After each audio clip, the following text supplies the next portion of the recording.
The silence came first, thick and deliberate, the kind that pressed against your ears until even the soft clink of ice in a crystal glass sounded too loud, too sharp for the room. And at the center of it all, Ava Brooks stood perfectly still, her tray balanced in one hand, her posture straight but not rigid, her eyes lowered just enough to remain respectful yet not submissive. While across the marble table, Richard Coleman leaned back in his chair, fingers loosely wrapped around the stem of a wine glass that cost more than most people's weekly groceries. His lips curled in a faint, practiced smirk as he studied her like she was part of the decor rather than a person, the golden chandelier above casting fractured light across his tailored suit, the reflections dancing across polished surfaces and mirrored walls. And then he spoke, slow and deliberate, his voice cutting clean through the quiet. "Say that again slowly," he said, tilting his head slightly, the room watching, waiting, measuring. "You sound stupid." And no one laughed right away, not the executives seated around him, not the international guest at the far end of the table, not even the hostess standing near the entrance pretending not to listen, because something in the air shifted, subtle but undeniable, like a pressure drop before a storm, and Ava didn't move, not immediately, her fingers didn't tremble, her breathing stayed even, the faint hum of the restaurant's climate system brushing against her skin as she lifted her gaze just enough to meet his for half a second, not defiant, not afraid, just present, fully present. And in that tiny moment, something about her stillness made the room feel smaller, tighter, as if everyone suddenly realized they were witnessing something they didn't yet understand. While Richard's smirk lingered, confident, certain, the kind of certainty built from years of never being questioned, never being corrected, never being wrong in public. And yet the silence stretched longer than he expected, long enough for the man seated beside him to shift in his chair, long enough for the faint aroma of seared steak and aged wine to feel almost intrusive. And Ava finally spoke, her voice calm, measured, but not in English, not this time.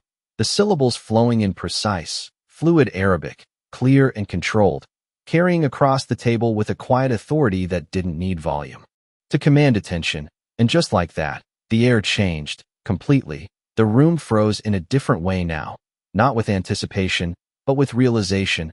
And if this moment touched your heart, if you've ever seen someone underestimated and then watched them rise without raising their voice, make sure to subscribe and turn on the bell so you don't miss what happens next. And tell me in the comments, what time is it where you're watching right now? And are you in a city or somewhere quieter? Because right here, in this exact second, something has already begun to shift, and not everyone at that table is ready for what comes next. No one spoke for a full 3 seconds. And in a room where conversations usually overlapped and deals moved faster than breath, those 3 seconds stretched into something heavy and unfamiliar, the kind of silence that made people aware of their own posture, their own hands, their own place at the table. And Ava Brooks did not rush to fill it. She did not look around for approval. She did not soften her expression to make anyone comfortable. She simply stood there, steady, her tray now resting lightly against her hip, her shoulders relaxed as if nothing unusual had just happened, while Richard Coleman blinked once, then again, the faint crease between his brows tightening just enough to betray that something had slipped out of his control, his fingers tightening slightly around the glass before he set it down with a soft, controlled click against the table, as if reasserting authority through small, precise movements. But the room had already shifted beyond that, because at the far end of the table, Omar Haddad leaned forward, his attention no longer on the wine list or the presentation folder in front of him, but entirely on Ava, his gaze sharp, curious, measuring in a different way now, not dismissive, not casual, but engaged, fully engaged. And when he spoke, it was also in Arabic, smooth and deliberate, a question layered with nuance that only someone fluent would recognize. And Ava answered without hesitation, her tone matching his cadence, her pronunciation clean, her phrasing natural in a way that could not be memorized or faked. And a subtle change passed over Omar's face. Not surprise exactly, but recognition, the kind that comes when something rare reveals itself quietly, without announcement. While the executives seated between them exchanged glances, unsure whether to follow the exchange or pretend they understood, their earlier confidence dissolving into polite stillness.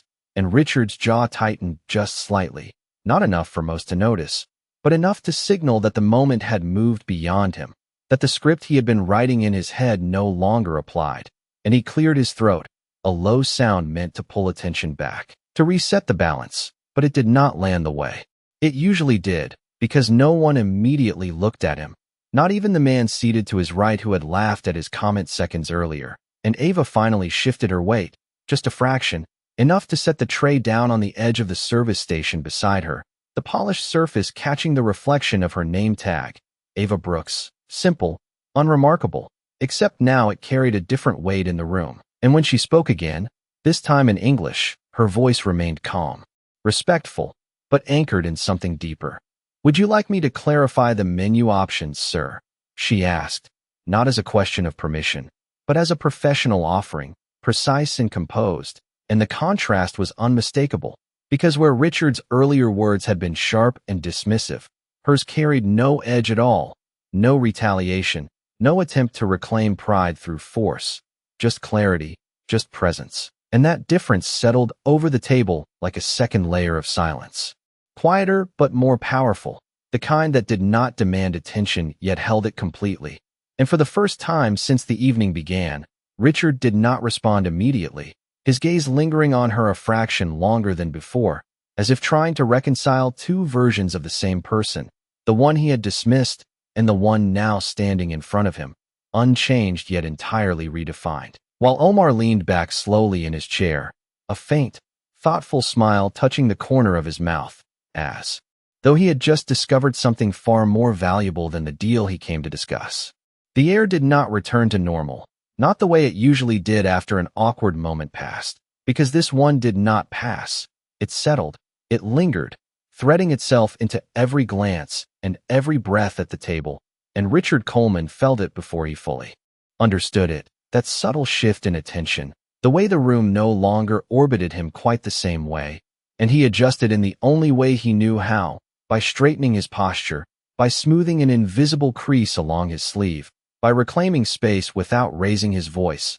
"That will not be necessary," he said evenly, though the edge beneath his calm was thinner now, less certain, and Ava gave a small nod, not submissive, not defiant, just acknowledgement, before stepping half a pace back, allowing the conversation to move forward if it could, but it did not move the way it had before, because Omar Haddad did not return to the business documents laid neatly in front of him. Instead, he watched Ava for another moment, thoughtful, deliberate, as if recalibrating the priorities of the evening, and when he finally spoke again, it was in English, measured and clear. "How long have you been working here?" he asked, not loudly, but with a focus that redirected the entire table, and a few of the executives shifted uncomfortably, sensing a line had been crossed, a boundary of class and expectation quietly stepped over, and Ava answered without hesitation. "Just under a year, sir." Her voice steady, her hands now lightly clasped in front of her, the polished floor reflecting the faint outline of her shoes, worn but clean, practical, and Omar nodded once, absorbing more than the words themselves, while Richard let out a soft breath through his nose, a sound almost imperceptible but filled with restrained impatience.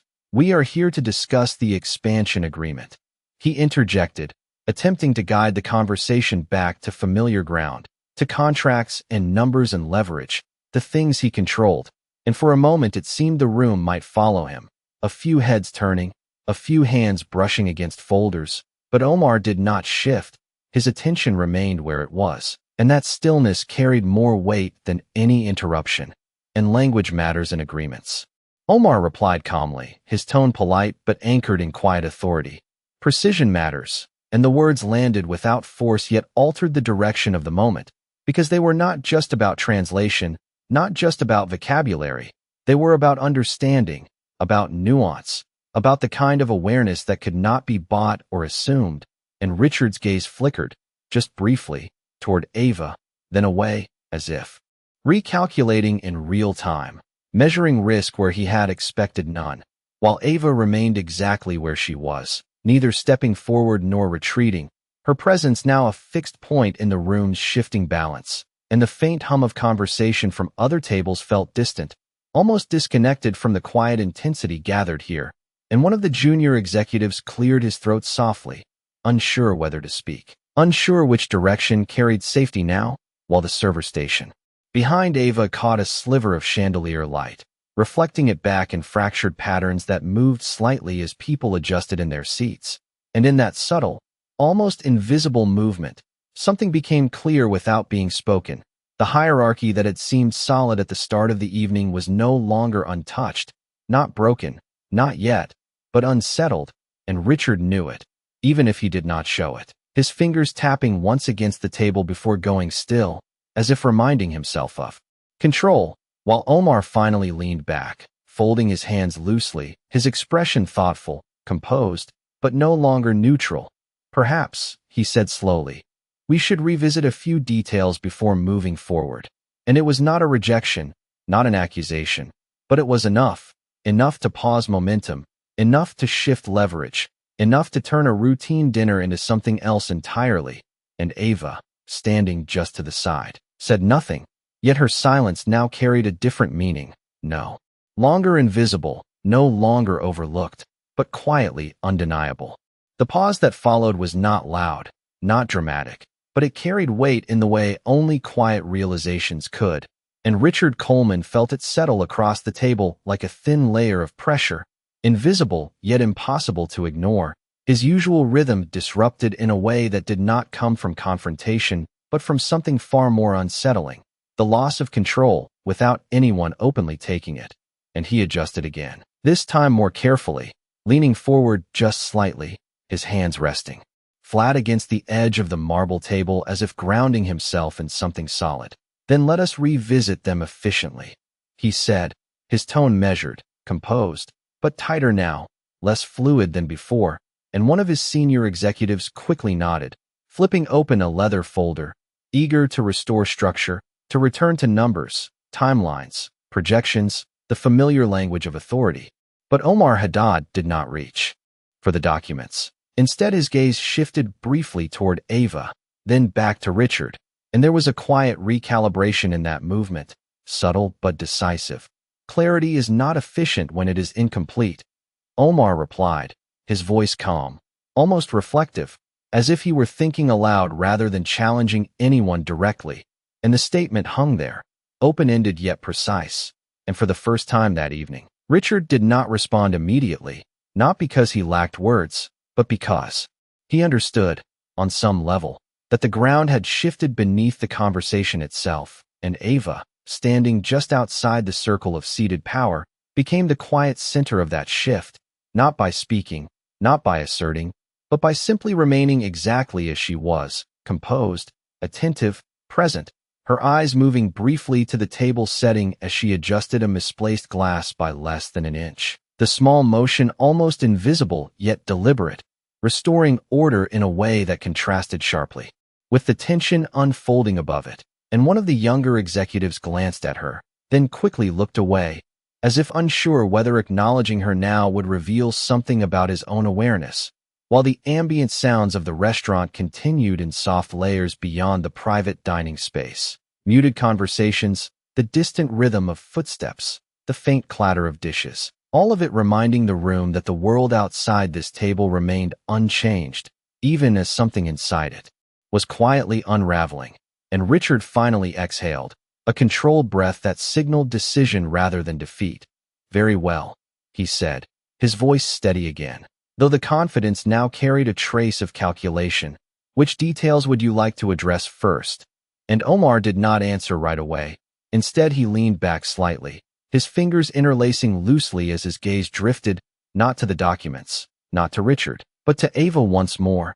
And in that moment, the question itself seemed to shift direction, no longer anchored solely in contracts or figures, but in something less tangible, less predictable.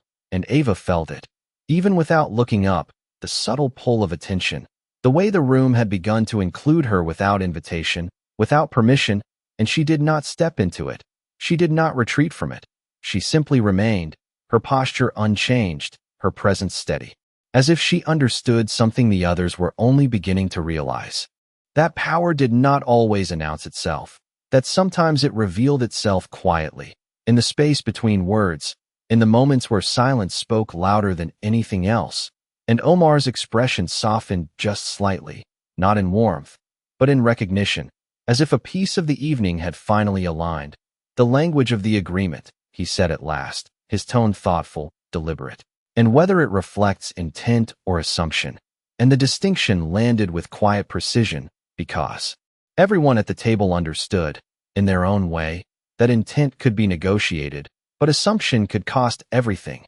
And Richard's gaze flickered once more, sharper now, more focused, as if he were seeing the evening not as it had begun, but as it had become, a negotiation no longer defined solely by wealth or position, but by awareness, by perception, by the one thing he had overlooked when he spoke too quickly, too confidently. And now, sitting there under the fractured glow of chandelier light, he could not ignore it anymore. The realization that the smallest voice in the room had already changed the outcome, without ever raising it.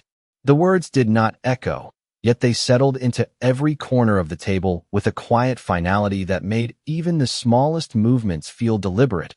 And Richard Coleman understood immediately that this was no longer a routine dinner, no longer a controlled environment where influence flowed in one direction, because the moment Omar Haddad reframed the conversation around intent and assumption, the entire structure shifted from authority to scrutiny, and scrutiny was something Richard had spent years learning to avoid rather than confront, and he adjusted again, slower this time, more calculated, his fingers resting still against the table as if any unnecessary movement might reveal more than he intended. While one of his senior executives began flipping through the contract pages, the soft rustle of paper cutting through the silence like a reminder that something tangible still existed beneath the tension. "The language has already been reviewed by our legal team," the executive said, carefully, his voice respectful but edged with uncertainty, as if testing whether that statement still held weight in the room. And Omar did not dismiss it, did not challenge it directly. He simply inclined his head slightly, acknowledging the effort without accepting the conclusion. "Reviewed," he repeated softly, as though the word itself required examination, and then his gaze shifted again, not dramatically, not with intention to disrupt, but naturally, almost inevitably, toward Ava. And this time the room noticed, not just the direction of his attention, but what it implied, because it was no longer curiosity, it was consideration, and Ava felt it before she saw it. The subtle shift in energy that moved toward her like a quiet invitation, and for a brief moment, her breath slowed just enough to mark the transition. Not fear, not hesitation, but awareness, the kind that comes when stepping forward means changing something that cannot be undone. And she remained still, her hands lightly resting at her sides, her posture unchanged, yet the space around her felt different now, no longer peripheral, no longer separate from the conversation unfolding at the table.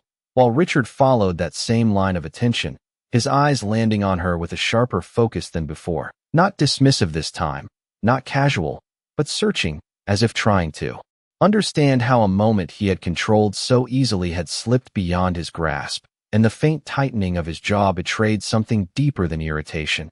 It was calculation, rapid and precise, weighing risk, reputation, outcome. And for the first time that evening, he did not speak immediately, because he recognized that speaking too quickly had already cost him something he could not yet quantify. And Omar finally broke the silence again, his tone unchanged, calm, measured, but now carrying a quiet decisiveness. "Language reflects understanding," he said, his words deliberate, each one placed with care. "And understanding reflects judgment." And the implication was clear without being stated. That judgment, in this context, was not just about the contract, not just about the deal, but about the people behind it. And one of the executives shifted in his seat, his pen hovering above the page without writing, as if unsure which part of the conversation he was supposed to document now, while the soft glow of the chandelier continued to fracture across the polished surfaces, catching on the rim of glasses, the edges of cutlery, the subtle curve of Ava's name tag. And in that reflection, something symbolic emerged, something unspoken but undeniable. That clarity, real clarity, did not come from position or title, but from the ability to see what others overlooked. And Ava, standing there in quiet stillness, had already demonstrated that without ever claiming it, and Richard knew it now.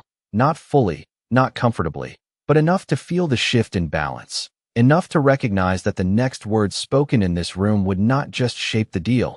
They would define who held the real authority in a moment that had quietly moved beyond wealth, beyond status, into something far more difficult to control. The room did not move forward. It settled deeper, like a breath held too long. And for a moment, no one reached for their glass. No one turned a page. No one attempted to redirect the conversation, because something quieter had taken over, something that did not rely on volume or authority, and Ava Brooks felt it in the stillness around her. The way attention no longer came in quick glances but stayed, rested, observed. And she did not shift under it. She did not shrink or expand. She simply existed within it, grounded, present, her breathing slow, and even as the soft hum of the restaurant returned to the edges of her awareness, the distant murmur of other tables, the faint clink of cutlery, the low rhythm of footsteps moving across polished floors, all of it continuing as if nothing had changed, yet everything at this table had.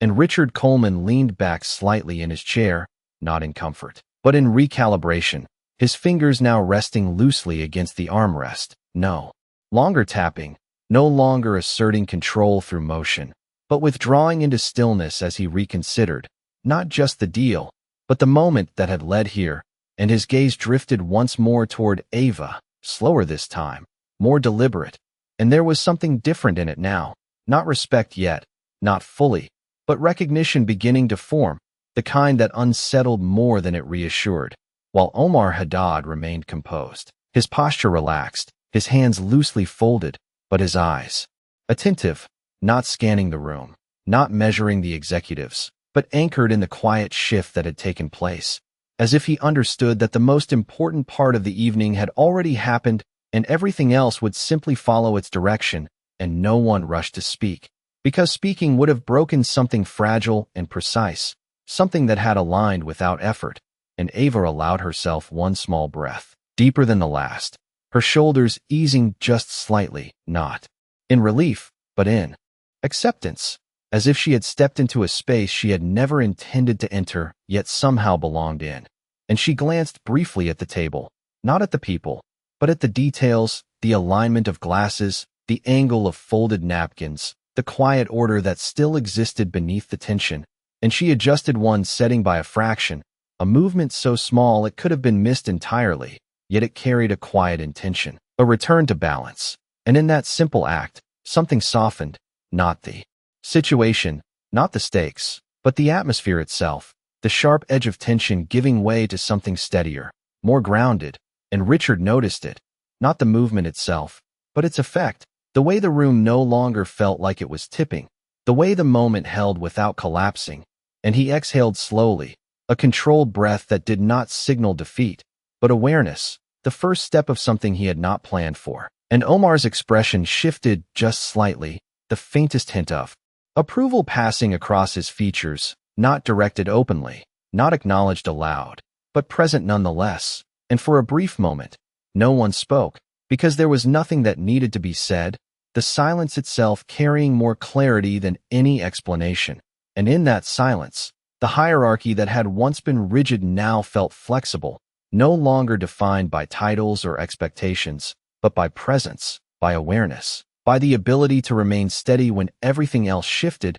And Ava stood there, unchanged in position, unchanged in role, yet entirely different in the way she was seen, and the room, without announcing it, had already accepted that change. The realization did not arrive all at once. It unfolded quietly, piece by piece, like a reflection becoming clear in still water, and Richard Coleman felt it before he could name it.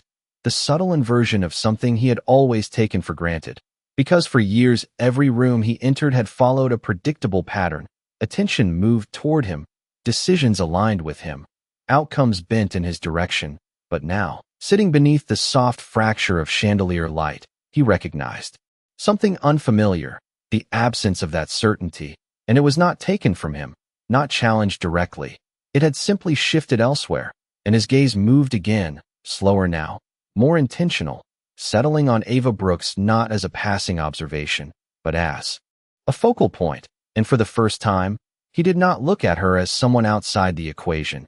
He looked at her as someone who had already influenced it, and the weight of that understanding settled into his posture, into the stillness of his hands, into the measured pace of his breathing, while across the table, Omar Haddad remained composed, his expression thoughtful, his eyes steady. And there was a quiet clarity in the way he observed the room, as if he had already drawn his conclusions and was now simply allowing them to reveal themselves. And one of the executives shifted again, glancing between Richard and Omar, waiting for direction that did not come, because direction no longer moved from a single point.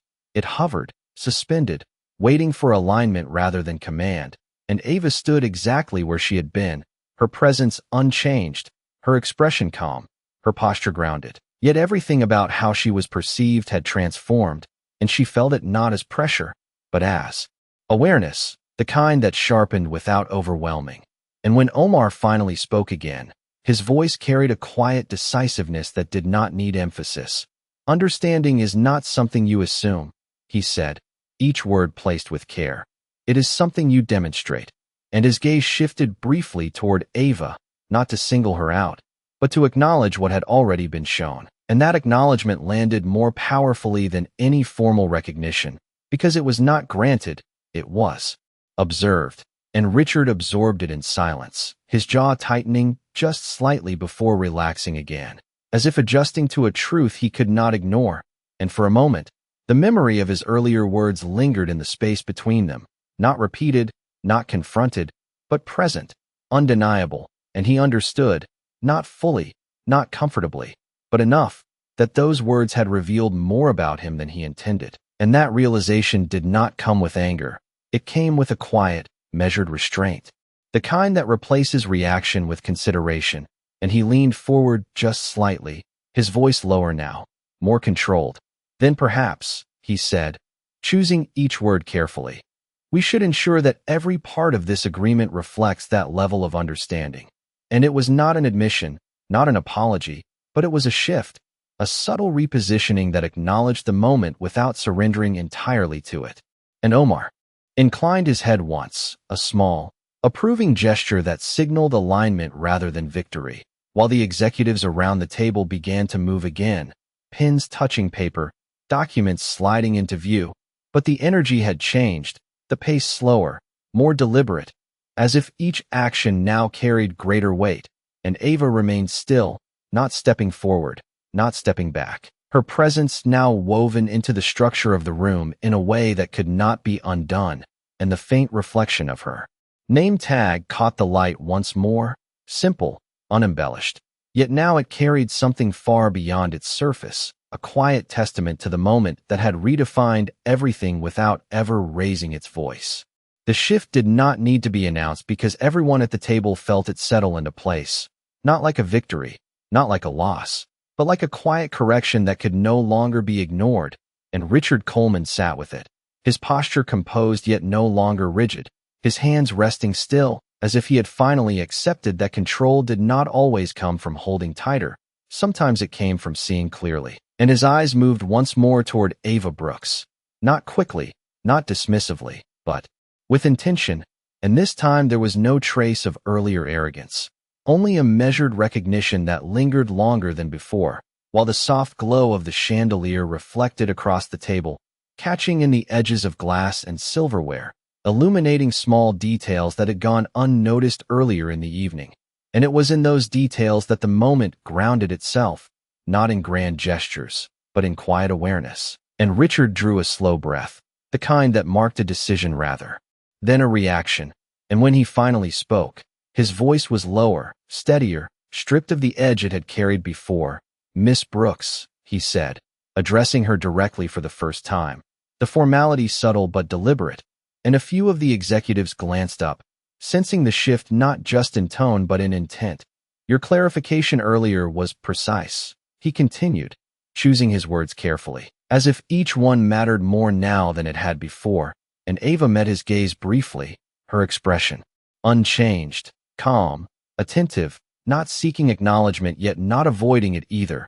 And the silence that followed his words was not uncomfortable. It was reflective, allowing what had been said to settle without interruption. And Richard continued, not rushing, not filling space unnecessarily. I spoke too quickly. He added, the admission quiet, almost restrained, but unmistakable in its meaning, and no one reacted outwardly. No one shifted dramatically, yet the weight of those words moved through the room with a clarity that needed no emphasis, because it was not common, not expected. And Ava did not respond immediately. She did not step forward or retreat. She simply held her position, her presence steady, and then she gave a small nod, not as acceptance, not as dismissal, but as acknowledgement, a simple recognition of what had been said, and nothing more. And that restraint carried its own power, because it did not escalate. It did not soften the moment unnecessarily. It allowed it to exist exactly as it was, and Omar Haddad observed it all with quiet attentiveness. His expression composed yet thoughtful, and there was a subtle shift in his posture as he leaned back slightly, as if something had aligned in a way that satisfied not just the negotiation, but the integrity behind it. And he spoke once more, his tone even, measured. Clarity has a way of revealing more than just the words themselves, he said, not directed at anyone in particular, yet understood by everyone present, and the statement settled into the space between them, completing the arc of the moment without needing further explanation, while the executives resumed their movements more naturally now, pens writing, pages turning, the structure of the meeting reassembling itself, but with a different foundation than before, one built not just on authority, but on awareness. And Ava remained where she was, her role unchanged, her position the same, yet everything about how she was seen had shifted permanently, and the light caught her name tag once again, simple and understated, reflecting back a quiet truth that no longer needed to be proven, only recognized. The conversation resumed, but it no longer sounded the same, the rhythm slower, more deliberate, as if every word now carried weight that had not been there before. And Ava Brooks stepped back into motion with quiet precision, lifting her tray, adjusting a glass, moving through the space with the same calm professionalism she had always carried. Yet the room no longer saw her the same way, not as background, not as service, but as presence. And that difference lingered in the way eyes followed her briefly before returning to the table, in the way voices softened when she passed, in the way even the smallest movements seemed to hold meaning. While Richard Coleman remained seated, his posture composed but reflective, his gaze no longer dominating the room, but sharing it. And for a moment he watched her as she moved toward the service station, not with curiosity this time, but with something quieter, something closer to understanding. And he exhaled slowly, the tension that once defined him easing into something more grounded, more aware, while Omar Haddad closed the folder in front of him with a soft, final motion, not abrupt, not dismissive, but conclusive. We will continue this discussion tomorrow, he said calmly, his tone steady, leaving no room for urgency, only intention, and the executives nodded, some with relief, some with quiet reflection, as chairs shifted and the structure of the meeting dissolved into smaller, more natural movements. But the impact of what had happened did not dissolve with it. It stayed, woven into the memory of the evening, into the understanding that something small had revealed something far greater. And Ava, now near the edge of the room, paused briefly as she set down her tray, her fingers resting lightly against the polished surface for just a second longer than necessary, as if grounding herself before continuing. And she did not look back immediately. She did not seek acknowledgement. She simply took a breath, steady and calm, before turning slightly, her name tag catching the light one last time, reflecting a quiet truth that no longer needed to be proven, only carried forward. And behind her, Richard rose slowly from his chair, not hurried, not commanding, just present. And for a brief moment, their paths aligned in the same space, not intersecting, not interrupting, just existing within the same frame of awareness. And neither spoke, because nothing needed to be said. The moment had already completed itself. And as Ava walked toward the softly lit corridor leading back to the staff area, her footsteps light against the polished floor, the noise of the restaurant gradually returning to normal behind her, there was a sense of quiet closure, not loud, not dramatic, but complete, like the final note of a song that lingers just long enough to be felt before fading into silence. And if this story stayed with you, if you believe that strength does not need to be loud to be real, take a moment to subscribe and turn on the notification bell so you do not miss the next story that speaks to moments like this. Because sometimes the most powerful changes begin in silence, and sometimes all it takes is one person choosing to stand still instead of stepping back. If this story stayed with you, go ahead and subscribe and turn on notifications. In the next video, I will talk about the story, Play This Piano, I'll Marry You. Billionaire mocked black janitor until he played like Mozart. See you in the next video. Thank you for watching.